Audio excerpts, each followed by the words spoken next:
Halo semuanya, kembali lagi bersama Bapak dalam kegiatan belajar dari rumah. Hari ini kita akan belajar muatan pelajaran IPS mengenai pengaruh kegiatan ekonomi terhadap kesejahteraan masyarakat. Baik, tanpa menunggu lama lagi, mari kita mulai. Seperti yang kita tahu bahwa setiap orang melakukan kegiatan ekonomi untuk memenuhi kebutuhan hidupnya masing-masing. Nah, secara umum kegiatan ekonomi dibagi menjadi tiga jenis.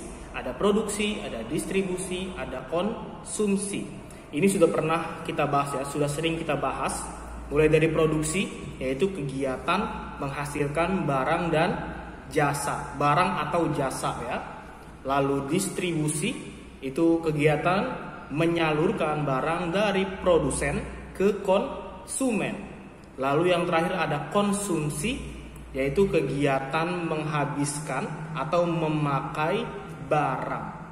Nah, ketiga kegiatan ekonomi ini tidak bisa berdiri sendiri-sendiri. Artinya, ketiganya itu berhubungan satu sama lain ya. Mulai dari produksi, lalu distribusi, lalu konsumsi. Jika salah satunya tidak ada, maka kegiatan ekonominya akan terhambat.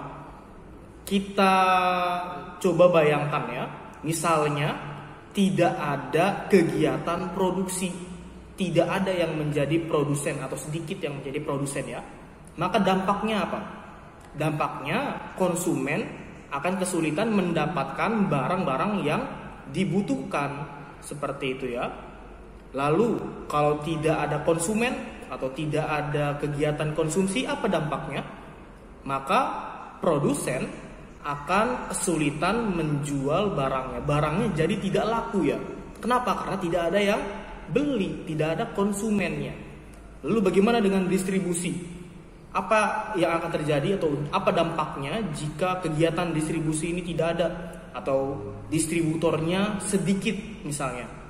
Maka produsen akan kesulitan untuk menyebarkan atau menjual barangnya ke konsumen, dan konsumen akan kesulitan mendapatkan barang dari produsen. Jadi alurnya akan akan terganggu ya. Maka dari itu tiga kegiatan ini sangat penting ya, tidak bisa dihilangkan salah satunya, saling berhubungan.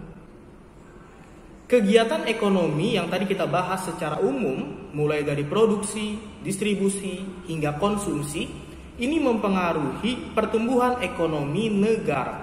Nah, apa itu pertumbuhan ekonomi?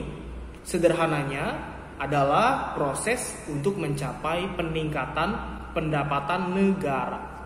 Nah, pertumbuhan ekonomi ini berhubungan dengan tingkat kesejahteraan masyarakat. Jika pertumbuhan ekonomi suatu negara itu tinggi, maka tingkat kesejahteraan masyarakatnya juga tinggi. Jadi berbanding lurus ya.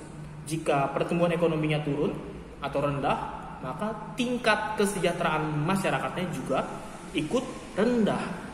Nah, ini menandakan bahwa kegiatan ekonomi yang kita lakukan sehari-hari, contohnya misalnya kalian ya membeli suatu barang, atau orang tua kalian atau bapak misalnya yang bekerja sekarang. Nah, kegiatan-kegiatan ekonomi yang seperti itu mempengaruhi secara tidak langsung pertumbuhan ekonomi negara kita. Itu tadi penjelasan mengenai kegiatan ekonomi secara umum dan pengaruhnya terhadap kesejahteraan masyarakat. Nah, selanjutnya Bapak akan menjelaskan bagaimana cara kita, upaya kita dalam menghargai pelaku usaha ekonomi. Nah, seperti yang kita lihat di sekitar kita ya, banyak orang yang melakukan berbagai macam pekerjaan ya di berbagai bidang. Ada yang menjadi petani, ada yang menjadi pedagang, ada yang bekerja di pabrik, ada yang menawarkan jasa, misalnya ya tukang cukur, bengkel, dan masih banyak lagi. Nah, jika tidak ada orang-orang tersebut, maka kita juga akan kesulitan ya memenuhi kebutuhan hidup kita. Misalnya kalau tidak ada petani, bagaimana cara kita mendapatkan beras? Begitu kan? Atau kalau misalnya tidak ada tukang cukur, bagaimana cara kita untuk memotong rambut gitu ya, merapikan rambut dan semacamnya. Nah, oleh karena itu penting bagi kita untuk dapat menghargai usaha ekonomi mereka. Nah, apa saja cara yang dapat kita lakukan untuk menghargai pelaku usaha ekonomi yang tadi Bapak sebutkan? Nah, diantaranya yang pertama, tidak menghina orang karena pekerjaannya. Ini jelas ya. Lalu yang kedua, tidak mengganggu usaha orang lain. Lalu tidak iri terhadap keberhasilan usaha orang lain. Lalu melakukan persaingan yang sehat dalam melakukan usaha yang sama. Maksudnya persaingan yang sehat itu apa, Pak? Artinya tidak saling menjatuhkan ya. Jadi kalau misalnya ada dua orang yang melakukan usaha yang sama, misalnya dua orang ini sama-sama jualan bakso misalnya. Nah, jualannya ya ini ya sesuai dengan rezekinya masing-masing ya. Tidak mencoba menjatuhkan satu sama lain.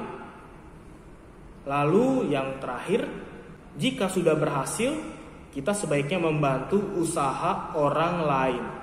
Nah, jika kita seperti ini ya, kita melakukan hal-hal seperti ini, maka kegiatan ekonomi khususnya tadi ya di bidang produksi ini akan semakin meningkat ya. Kalau misalnya kegiatan ekonominya baik, maka ya tadi seperti yang Bapak jelaskan akan mempengaruhi pertumbuhan ekonomi negara kita juga akan semakin baik. Ujung-ujungnya yang diuntungkan adalah kita juga ya. Kesejahteraan masyarakat akan semakin meningkat. Jadi jika kalian nanti ini ya melakukan kegiatan ekonomi, misalnya membeli barang atau semacamnya, hal-hal seperti ini mohon diingat dan diterapkan. Atau ketika kalian menjadi produsen misalnya ya, atau menjadi orang yang menghasilkan barang atau menawarkan jasa, hal-hal seperti ini juga perlu diingat, perlu diterapkan. Seperti itu ya. Sekian pembelajaran untuk hari ini. Terima kasih sudah memperhatikan dengan baik. Jangan lupa buku paket dan LKS-nya dibaca lagi ya. Sampai ketemu lagi di kesempatan selanjutnya.